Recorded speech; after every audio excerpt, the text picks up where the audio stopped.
Assalamualaikum warahmatullahi taala wabarakatuh. Nama Nur Fatihah binti Zainuddin, nombor matrik 22126222.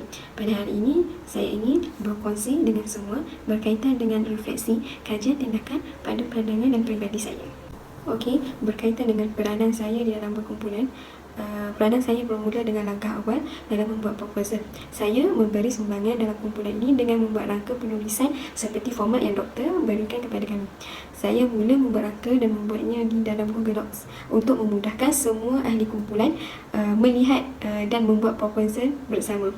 Pembahagian dalam membuat proposal diberikan sama rata dan adil atas persetujuan semua. Selain itu, antara sumbangannya lagi, saya memberi penjelasan dan penghuraian berkaitan dengan kajian kepada ahli kumpulan saya.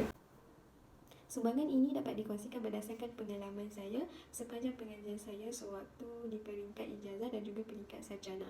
Pengalaman dalam menyiapkan tesis dan juga penulisan artikel sedikit sebanyak membantu saya dalam memahami hal penulisan kajian.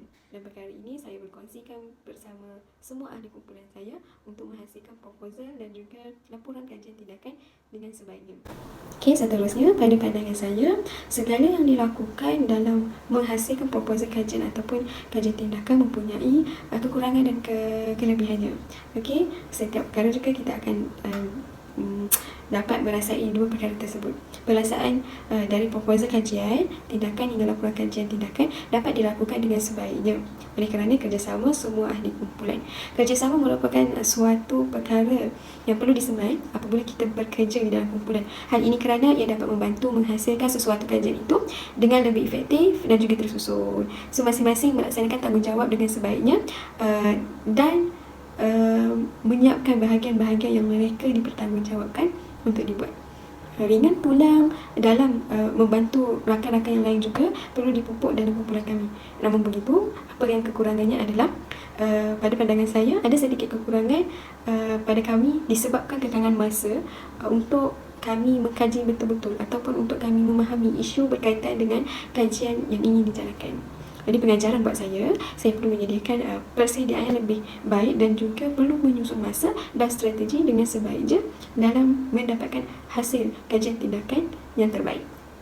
Pada pandangan saya, kajian tindakan ini lebih relevan untuk dilakukan dalam kumpulan kerana memudahkan untuk guru membuat kajian itu bersama. Hal ini kerana kajian tindakan ini juga bagus dilakukan dalam kumpulan untuk menambahkan pengetahuan dan berkongsi isu serta penyelesaiannya dalam pengajaran dan pembelajaran.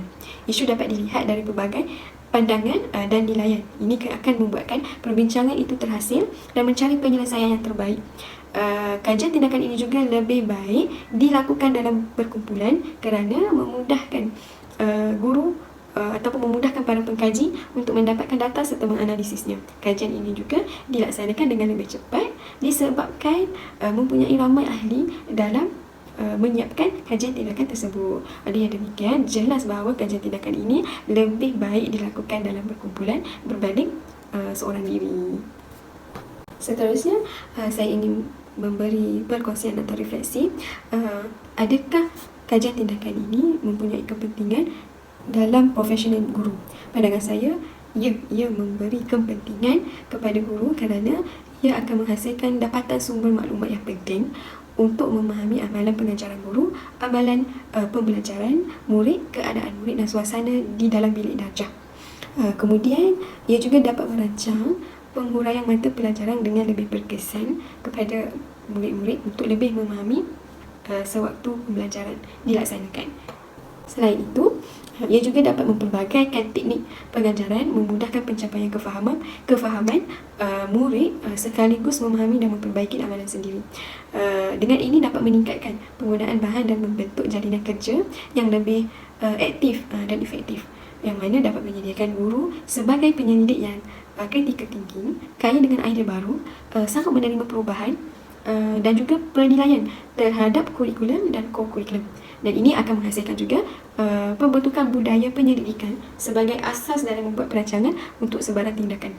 Jelas bahawa kajian tindakan ini memberi kesan yang positif dan memberi kepentingan kepada profesionalisme keguruan.